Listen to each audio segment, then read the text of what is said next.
point when George Steele started his new position here as general manager, artistic director, he expressed he wanted to have more of a dialogue with contemporary art and contemporary artists, and I had run into him and he just asked me, what would you like to do? What do you want to do? What's your wildest dream? Basically, is what he said. He said also that they have a large, extensive wardrobe archive, and there's a lot of retired costumes. And he said, do you want to come out there and look at it with me? And I said, oh, are you kidding? Of course. And, I was looking at, what would my wildest dream be? And basically it would be to have these various costumes flying all around the promenade.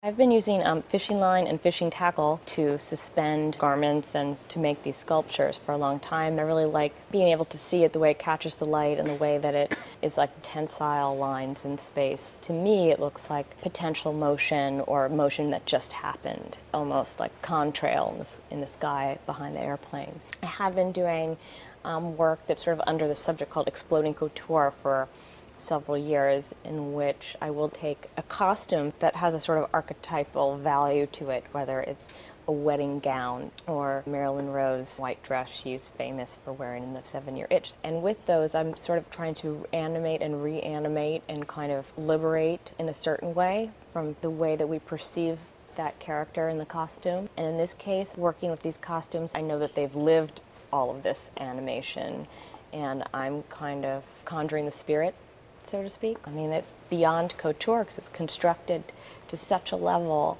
of beauty, of material, every sequin hand-stitched, no bedazzlers. They are constructed, they are built, and that's the language the wardrobe department uses to say, oh, we built it then, or we built it like this. I mean, it really is construction like architecture, and that's my interest in it too.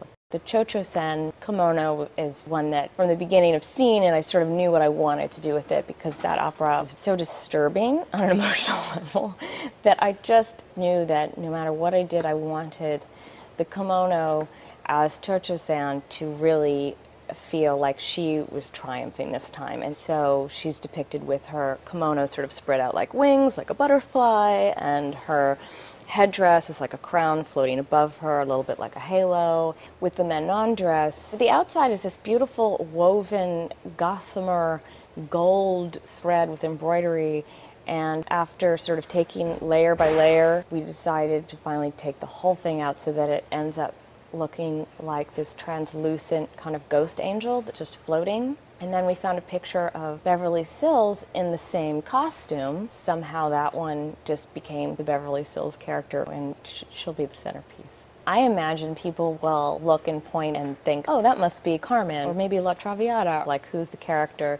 And then more important than that, really, is to get close to these things. I chose a lot of things. I just said, people have just got to see this. It's not so much about my sculpture. Really, it's just to share the stuff and look at this hat with velour dreadlocks. I mean, this is fascinating. You want to see that.